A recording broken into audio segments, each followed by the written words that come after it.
Charles Onyet with IGN, and I'm taking a look at the Guardian class, or profession as they're called in Guild Wars 2, one of 8 in ArenaNet's upcoming MMO. This is a closed beta test. The game is supposed to go live sometime in 2012. And the way classes work in this game is the skills that you have active, so the skills over on the left side of my skill bar here, are tied to individual weapons. So what I have equipped right now is a mighty sword. It's a one-handed sword along with a shield, and I have a unique skill set because of that. Now if I equip a two-handed weapon, the great sword in this case, you'll see an entirely new skill bar pop up, as well as this blinding blade, which is the number 5. I haven't quite unlocked it yet. The way it works in Guild Wars 2 is once you acquire a weapon, you actually have to attack and use the abilities attached to that weapon for a while to unlock the full set. It doesn't take very long, but it's basically just a way, it seems, to get you familiar with the various skills that unlock on weapons while you're playing, so you're not totally lost. Although there's quite a bit to learn, so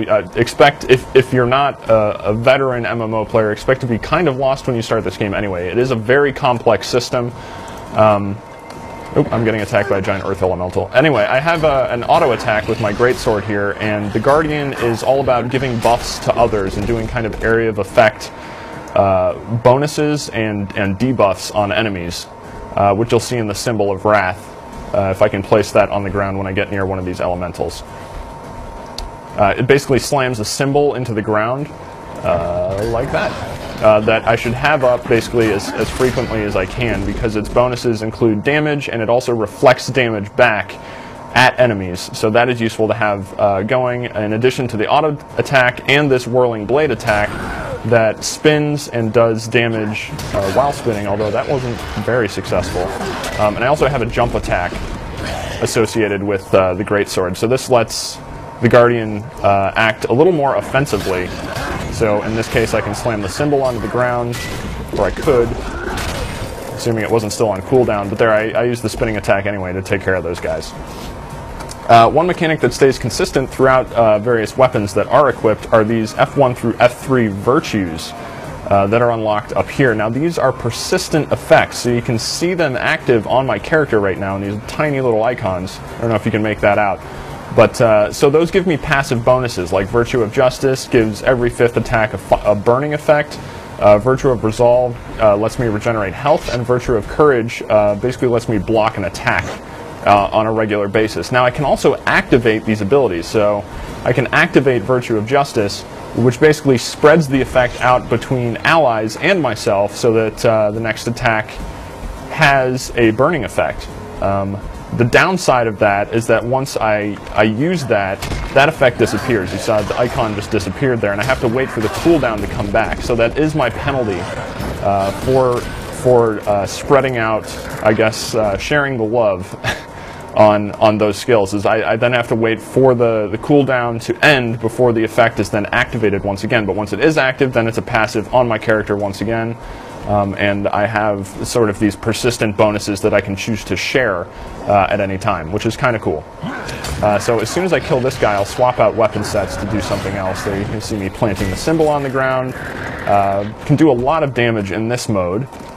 But if I switch over to, say, a one-handed sword... Oh, I'm still in combat. I'm going to roll out of combat. Every character can roll, by the way. There we go. It consumes endurance over here. You can roll on the side, you can roll backwards, you can roll forwards.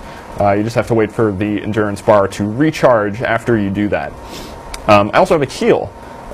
So I can heal 3 different ways. I don't have all of the heals unlocked on this character, but I can spend skill points to unlock the stuff. And skill points are spent to unlock all of this stuff on the right-hand side. You can see some of these slots are locked. This one isn't. So I can actually go in and... Do I have enough? Yeah, I have 3 skill points right now, so I could... unlock this Sword of Justice, for instance. Confirmed. There, I just spent skill points to unlock this guy. My 7th slot is open, so I can go over and drop the Sword of Justice in there. And this summons an arcane sword to defend me, so let's see what happens. There it is. I am now running around with a sword. It doesn't... Oh no, it will walk with me. Come on, buddy. I like how it has a little leash hanging off the back of it, a little chain leash. So if I get into a fight now, I should be able to... Oh, it disappeared. Alright, well I gotta wait for the cooldown for it to come back. Anyway, I can get a sword pet. very nice. But there are, I mean, if you saw in that menu, there are a ton of skills that you can unlock and swap in here. Eventually you get elite skills. This is until level 30. That tend to be really powerful versions. But these up here, these are heals. So I have 3 different ones. I could unlock this one if I wanted to. But I'm going to stick with the base heal that gives me health back. And the idea of that, and because every profession in the game has a heal, it's so you don't necessarily have to have a dedicated healer class. So if you're heading into a dungeon or something like that, you don't have to sit around and message people and be like, oh, we need a healer before we can even have a chance of doing this. Everyone is survivable on their own, but everyone also does have different strengths and weaknesses. But the idea in Guild Wars 2 is for every class to be as flexible as possible so that you don't find yourself in those limiting situations where you feel like you simply can't do content because you don't have the right class mixture. So I'm going to bring in a shield, and I'm going to bring in a sword. And now my skill bar has changed, so I now have basic auto attack. That's pretty standard, but I also have a flashing blade, and this gives me a little bit more mobility to basically teleport in and strike a target and blind them, which I can follow up with something like this Zealot's Defense, which blocks ranged attacks. So if I'm in melee combat with somebody and there's somebody shooting arrows, I can trigger this, and that will block ranged attacks, and it will also deal damage while that's happening. I'm going to auto attack this guy. I also have a Shield of Judgment, which should knock him back. Well, no, it doesn't. It actually it deals damage though, as well as gives additional protection to me and allies around me, and gives some damage reduction. And then the Shield of Absorption is the one that actually knocks people back. So I'm going to use that here. I'm going to start fighting this guy. Shield of Absorption. There we go. Got a knockback effect, and it also has the additional effect of absorbing projectiles. So that's basically with the sword equipped. Now I can modify this. So if I like, for instance, the Shield of Judgment and the Shield of Absorption, but I'm not so crazy about the Flashing Blade and the Zealot's Defense, I can bring in a mace, a one-hander. There are also two-handed hammers, but this is a one-handed mace.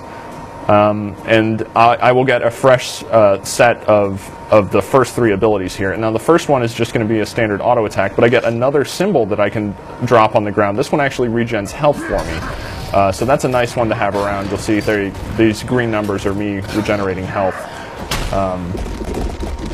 And then this third one is basically a counterattack. You see me, holding my mace out like that, I was essentially waiting for someone to attack me, so maybe that will make more sense if I'm actually in combat, but you'll see a knockback effect if somebody does slam into me while I'm in that counterattack ready state. So I'm going to engage combat here, I'm going to plant a symbol on the ground, and I am going to do this counterattack. There you can see hit while that was happening, and I do a kind of area effect blast.